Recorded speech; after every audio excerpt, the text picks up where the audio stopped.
خیرکم من تعلم القرآن وعلمہ، تم میں سے بہترین شخص وہ ہے جو قرآن سیکھے اور سکھائے۔ اہدنا الصراط المستقیم، ہمیں سیدھی اور سچی راہ دکھا۔ السلام علیکم ورحمۃ اللہ وبرکاتہ۔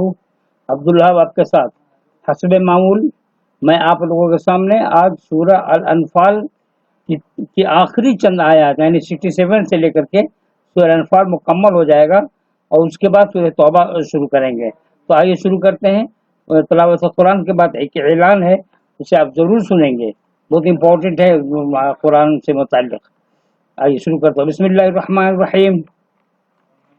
ما كان لنبي أن يكون له أسرى حتى يسخن في الأرض تريدون عرض الدنيا والله يريد الآخرة والله عزيز حكيم لولا كتاب من الله سبق لمسكم فيما أخذتم عذاب عظيم فكلوا مما غنمتم حلالا طیبا واتقوا اللہ ان اللہ غفور رحیم۔ ترجمہ دیکھتے ہیں۔ کسی نبی کے لیے لائق نہیں کہ اس کے پاس قیدی ہوں جب تک وہ زمین میں اچھی طرح خونریزی نہ کر لے۔ تم دنیا کے اسباب چاہتے ہو اور اللہ آخرت کو چاہتا ہے، اور اللہ زبردست ہے، حکمت والا ہے۔ اور اگر اللہ کا ایک لکھا ہوا پہلے سے موجود نہ ہوتا تو جو طریقہ تم نے اختیار کیا اس کے بعد تم کو سخت سزا پہنچ جاتا۔ پس جو مال تم نے لے لیا ہے اس کو کھاؤ، وہ تمہارے لیے حلال اور پاک ہے، اور اللہ سے ڈرو، بے شک اللہ بخشنے والا اور مہربان ہے۔ آئیے تفسیر۔ بدر کی لڑائی میں مسلمانوں نے 70 بڑے بڑے مشرکین مکہ کو قتل کیا۔ اس کے بعد جب ان کے پاؤں اکھڑنے لگے تو ان کے 70 آدمیوں کو گرفتار کر لیا۔ ان گرفتار ہونے والوں میں اکثر سردار تھے۔ جنگ کے بعد مشورہ ہوا کہ ان قیدیوں کے ساتھ کیا کیا جائے۔ صحابہ کی اکثریت نے یہ رائے دی کہ ان کو فدیہ لے کر چھوڑ دیا جائے۔ اس وقت اسلام دشمنوں نے مسلسل حالت جنگ برپا کر رکھی تھی، مگر مسلمانوں کے پاس مال نہ ہونے کی وجہ سے سامان جنگ کی بہت کمی تھی۔ یہ خیال کیا گیا کہ فدیہ سے جو رقم ملے گی اسے سامان جنگ خریدا جا سکتا ہے۔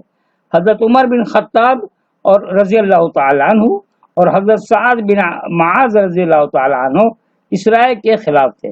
حضرت عمر رضی اللہ تعالیٰ عنہ نے کہا، اے خدا کے رسول، یہ قیدی کفر کے امام اور مشرکین کے سردار ہیں، یعنی اس وقت دشمنوں کی اصل طاقت ہماری مٹھی میں آ گئی ہے، ان کو قتل کر کے اس مسئلے کا ہمیشہ کے لیے خاتمہ کر دیا جائے۔ تاہم رسول اللہ صلی اللہ علیہ وسلم نے پہلی رائے پر عمل فرمایا۔ بعد کو جب وہ آیتیں اتری جن میں جنگ پر تبصرہ تھا تو اللہ تعالیٰ نے فدیہ کی رقم کو جائز ٹھہراتے ہوئے اس روش پر اپنی ناراضگی کا اظہار فرمایا۔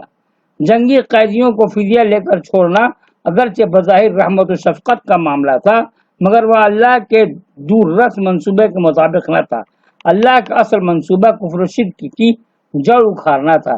اس مقصد کے لیے اللہ تعالیٰ نے قریش کے تمام لیڈروں کو ابو لہب اور ابو سفیان کو چھوڑ کر بدر کے میدان میں جمع کر دیا اور ایسے حالات پیدا کیے کہ وہ پوری طرح مسلمانوں کے قابو میں آ گئے۔ اگر ان لیڈروں کو اس وقت ختم کر دیا جاتا تو کفر و شرک کی مزاحمت بدر کے میدان میں پوری طرح دفن ہو جاتی، مگر لیڈروں کو چھوڑنے کا نتیجہ یہ ہوا کہ وہ منظم ہو کر دوبارہ اپنی مزاحمت کی تحریک جاری رکھنے کے قابل ہو گئے۔ یہ فیصلہ جنگی مصلحت کے خلاف تھا، وہ مسلمانوں کے لیے عذاب عظیم، سخت مصیبتوں کا باعث بن جاتا۔ یہ لیڈر اپنے عوام کو ساتھ لے کر اسلام کے سارے معاملے کو تہس نہس کر دیتے، مگر اللہ نے آخری رسول آپ کے اصحاب کے لیے پہلے سے مقدر کر دیا تھا کہ وہ لازماً غالب رہیں گے، ان کو زیر کرنے میں کوئی کامیاب نہ ہو سکے گا۔ یہی وجہ ہے کہ جنگی تدبیر میں اس کوتاہی کے باوجود قریش اہل ایمان کے اوپر غالب نہ آ سکے، اور بالآخر وہی ہوا جس کا ہونا پہلے خدا کے یہاں لکھا جا چکا تھا، یعنی مسلمانوں کی فتح اور اسلام کا غلبہ۔ يا أيها النبي قل لمن في أيديكم من الأسرى إن يعلم الله في قلوبكم خيرا يؤتكم خيرا مما أخذ منكم ويغفر لكم والله غفور رحيم وإن يريدوا خيانتك فقد خانوا الله من قبل فأمكن منهم والله عليم حكيم. ترجمہ دیکھتے ہیں. اے نبی تمہارے ہاتھ میں جو قیدی ہیں ان سے کہہ دو کہ اگر اللہ تمہارے دلوں میں کوئی بھلائی پائے گا تو جو کچھ تم سے لیا گیا ہے اس سے بہتر وہ تمہیں دے دے گا اور تم کو بخش دے گا اور اللہ بخشنے والا مہربان ہے. اور اگر یہ تم سے بدعہدی کریں گے تو اس سے پہلے انہوں نے خدا سے بدعہدی کی تو خدا نے تم کو ان پر قابو دے دیا اور اللہ علم والا اور حکمت والا ہے. بدر کے قیدیوں کو فدیہ لے کر چھوڑنا مسلمانوں کے لیے ایک جنگی غلطی تھی، مگر خود قیدیوں کے حق میں یہ ایک نئی زندگی فراہم کرنے کے ہم مانا تھا. اس کا مطلب یہ تھا کہ وہ لوگ جو اپنی مخالفت حق کے نتیجے میں ہلاکت کے مستحق ہو چکے تھے ان کو ایک بار اور موقع مل گیا کہ وہ اسلام کی دعوت اس کے مقابلے میں اپنی بیجا روش پر دوبارہ غور کر سکیں. اس مہلت نے ان کے لیے اپنی اصلاح کا نیا دروازہ کھول دیا. اب ایک صورت یہ تھی کہ ان قیدیوں کے دل میں شکست کی بنا پر انتقام کی آگ بھڑکے. فدیہ دینے کی وجہ سے ان کو جو ذلت اور نقصان ہوا ہے اس کا بدلہ لینے کے لیے وہ بے چین ہو جائیں.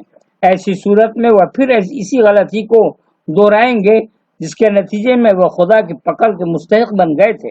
وہ اپنی قوتوں کو اسلام کی مخالفت میں صرف کریں گے جس کا انجام دنیا میں ہلاکت ہے اور آخرت میں عذاب.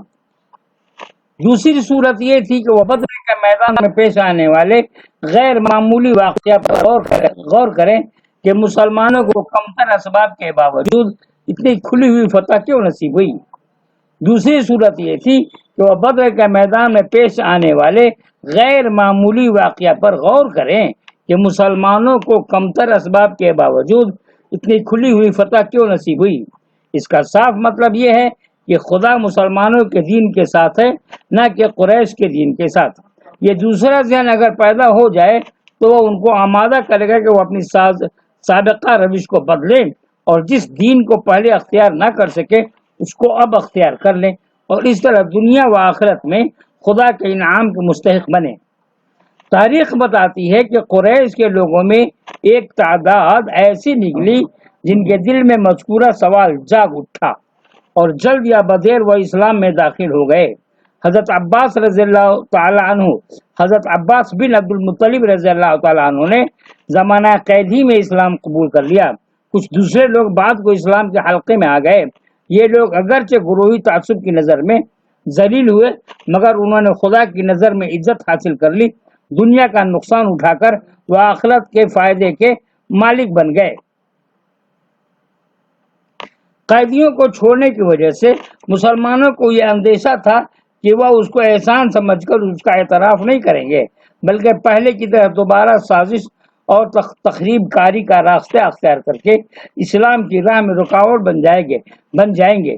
مگر قرآن نے اس اندیشہ کو اہمیت نہ دی کیوں خالص حق کے لیے جو تحریک اٹھتی ہے کیونکہ ہونا چاہیے تھا کیونکہ خالص حق کے لیے جو تحریک اٹھتی ہے وہ عام طرز کی انسانی تحریک نہیں ہوتی.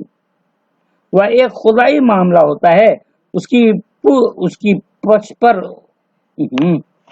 یہاں پہ غلطیاں ہوئی ہیں میں دوسرا قرآن سے بتاؤں.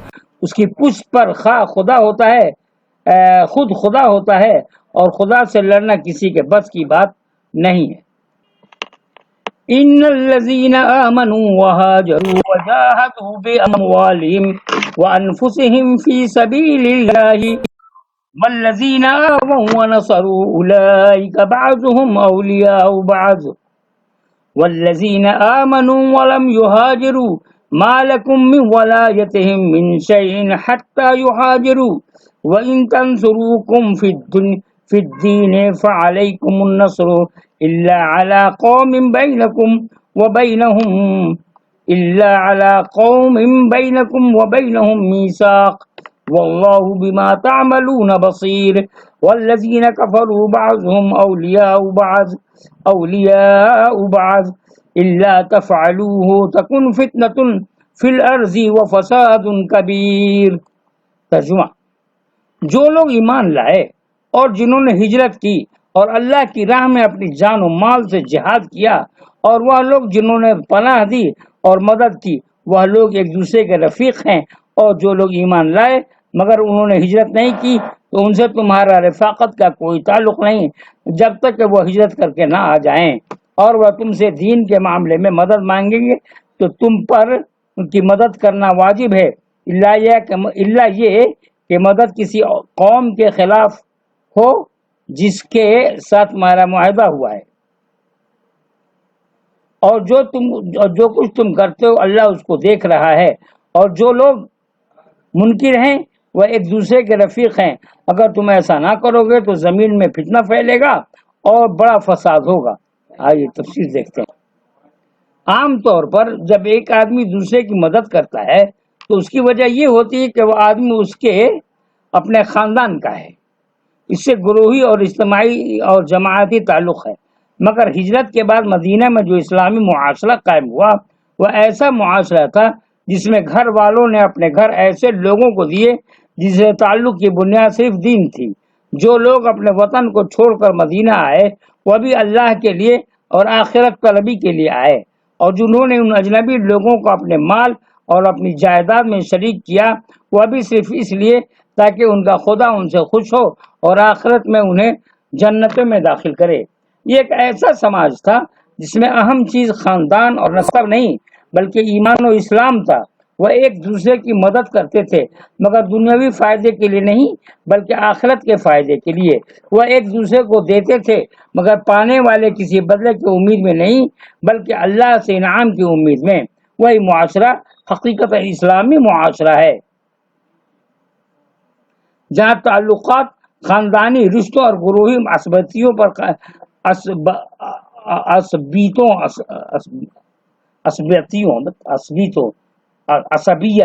عصبیتوں پر قائم نہ ہو بلکہ حق کی بنیاد پر قائم ہو، جہاں لوگ ایک دوسرے کے حامی و ناصر اس بنیاد پر ہوں کہ وہ ان کے دینی بھائی ہیں، نہ کہ اس بنیاد پر کہ دنیاوی مصلحتوں میں کوئی مصلحت ان کے ساتھ وابستہ ہے۔ ایک مسلمان جب دوسرے مسلمان سے حق کے معاملے میں مدد طلب کرے تو اس وقت اس کی مدد کرنا بالکل لازم ہے۔ مگر اگر مسلمانوں میں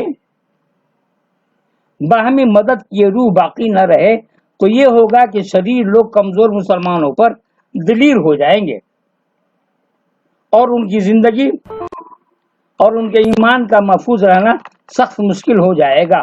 حق کے مخالفین اپنے ساتھیوں کی مدد کے لیے انتہائی متعصب ہوتے ہیں، پھر حق کے ماننے والے اپنے ساتھیوں کی مدد میں کیوں نہ سرگرم ہو۔ اس میں استثناء صرف اس وقت ہے جب کہ معاملہ بین الاقوامی ہو اور مسلمانوں کی مدد کرنا بین اقوامی پیچیدگیاں پیدا کرنے کے ہم معنی سمجھا جائے۔ ہجرت جنت میں داخلے کا دروازہ ہے۔ ایک بندہ جب خدا کے ناپسندیدہ مقام سے نکل کر خدا کے پسندیدہ مقام کی طرف جاتا ہے تو دراصل وہ غیر جنت کو چھوڑ کر جنت میں داخل ہوتا ہے۔ آئیے تلاوت قرآن کرتا ہوں۔ والذین آمنوا وہاجروا وجاہدوا فی سبیل اللہ والذین آووا ونصروا اولئک هم المؤمنون حقا لهم مغفرۃ ورزق کریم والذین آمنوا من بعد وهاجروا وجاهدوا معكم فأولئك منكم وأولو الأرحام بعضهم أولى ببعض في كتاب الله إن الله بكل شيء عليم۔ ترجمہ دیکھتے ہیں، مجھے لگتا ہے کہ آخری ہے، سورۃ توبہ شروع ہوگا۔ اور جو لوگ ایمان لائے اور انہوں نے ہجرت کی اور اللہ کی راہ میں جہاد کیا اور جن لوگوں نے پناہ دی اور مدد کی، یہی لوگ سچے مومن ہیں، ان کے لیے بخشش ہے اور بہترین رزق ہے۔ جو لوگ بعد میں ایمان لائے اور ہجرت کی اور تمہارے ساتھ مل کر جہاد کیا وہ بھی تم میں سے ہے، اور خون کے رشتہ دار ایک دوسرے کے زیادہ حقدار ہیں اللہ کے نوشتہ میں، بے شک اللہ ہر چیز کا جاننے والا ہے۔ آئیے تفسیر دیکھتے ہیں۔ خدا پر ایمان لانا خدا کے لیے زندگی گزارنے کا فیصلہ کرنا ہے۔ اور سنیں گے، خدا پر ایمان لانا خدا کے لیے زندگی گزارنے کا فیصلہ کرنا ہے۔ ایسے لوگ اکثر ان لوگوں کے درمیان اجنبی بن جاتے ہیں جو خدا کے سوا کسی اور چیز کی خاطر زندگی گزار رہے ہوں۔ یہ اجنبیت کبھی اتنی بڑھتی ہے کہ ہجرت کی نوبت آ جاتی ہے۔ ماحول کی مخالفت کے نتیجے میں پوری زندگی جدوجہد جانفشانی کی زندگی بن کر رہ جاتی ہے۔ یہی لوگ ہیں جو خدا کے نزدیک سچے مومن ہیں۔ اس کے بعد سچا ایمان ان لوگوں کا ہے جو اسلام کی خاطر برباد ہو جانے والے اس قافلہ کے پشت پناہ بنے، وہ ان کو جگہ دیں اور ان کی ہر ممکن مدد کے لیے کھڑے ہو جائیں۔ جن کی زندگیاں نہیں لوٹی ہیں وہ اپنا اثاثہ ان لوگوں کے لیے حوالے کر دیں جن کی زندگیاں اسلام کی راہ میں لٹ گئی ہوں۔ اس سے معلوم ہوا کہ حقیقی مسلم بننے کے لیے آدمی کو دو میں سے کم از کم ایک چیز کا ثبوت دینا ہے۔ آدمی یا تو اپنے آپ کو اسلام کے ساتھ اس طرح وابستہ کرے کہ اگر اس کو اپنی بنی بنائی دنیا اجاڑ دینی پڑے تو اس سے بھی دریغ نہ کرے۔ آرام کی زندگی کو بے آرام کی زندگی بنا دینا پڑے تو اس کو بھی گوارا کر لے۔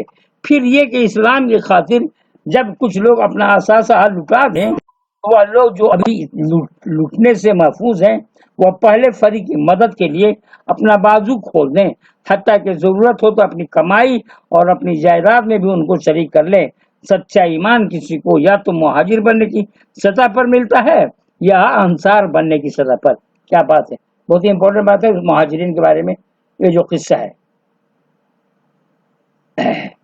یہی دو قسم کے لوگ ہیں جن کے لیے خدا کے یہاں مغفرت اور رزق کریم ہے۔ آخرت میں آنے والی جنت انتہائی ستھری اور نفیس دنیا ہے۔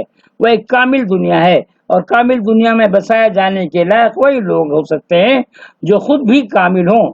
کوئی انسان اپنی بشری کمزوریوں کی بنا پر ایسی کاملیت کا ثبوت نہیں دے سکتا، تاہم اللہ کا یہ وعدہ ہے کہ جو شخص مذکورہ دونوں کسوٹی میں سے کسی ایک کسوٹی پر پورا اترے گا تو خدا اپنی قدرت سے اس کی کمیوں کو تلافی کر کے اس کو جنت میں داخل کر دے گا۔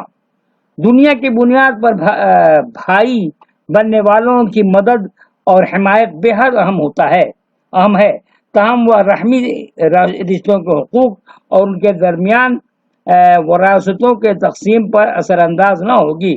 اپنی خواہش کے تحت کوئی شخص اپنے اہل خاندان کے لیے جن چیزوں کو ضروری سمجھ لے ان کی کوئی اہمیت اللہ کے نزدیک نہیں ہے، تاہم اللہ نے خود اپنی کتاب میں اہل خاندان کے لیے حقوق اور وراثت کا جو قانون مقرر کر دیا ہے وہ ہر حال میں قائم رہے گا اور کوئی دوسری چیز ان کی ادائیگی کے لیے عذر نہیں بن سکتی۔ تو دوستو یہیں تک میرا تلاوت ختم ہو گیا، اور جیسا کہ آپ جانتے ہیں میں نے امپورٹنٹ بات کرنے کے لیے کہی، یہ دیکھیے سورہ توبہ ہے اور سورہ توبہ میں بسم اللہ الرحمن الرحیم نہیں ہے، اور میں کل اس کی تلاوت کروں گا۔ اب میں کنفیوز ہوں کہ قرآن پڑھنے سے پہلے بسم اللہ کرنا چاہیے۔ بار کہ میں کوشش میں ایک عالم صاحب سے میں نے یہ سوال کیا ہے، ایک واٹس ایپ پہ میرے گروپ میں ہے نعیم صاحب سے میں نے سوال کیا، دیکھیے جواب دیتے ہیں تو اسی کے مطابق میں عمل کروں گا۔ اب اجازت دیجیے، السلام علیکم ورحمۃ اللہ وبرکاتہ۔ خیرکم من تعلم القرآن وعلمہ، تم میں سے بہترین شخص وہ ہے جو قرآن سیکھے اور سکھائے۔ اہدنا الصراط المستقیم، ہمیں سیدھی اور سچی راہ دکھا۔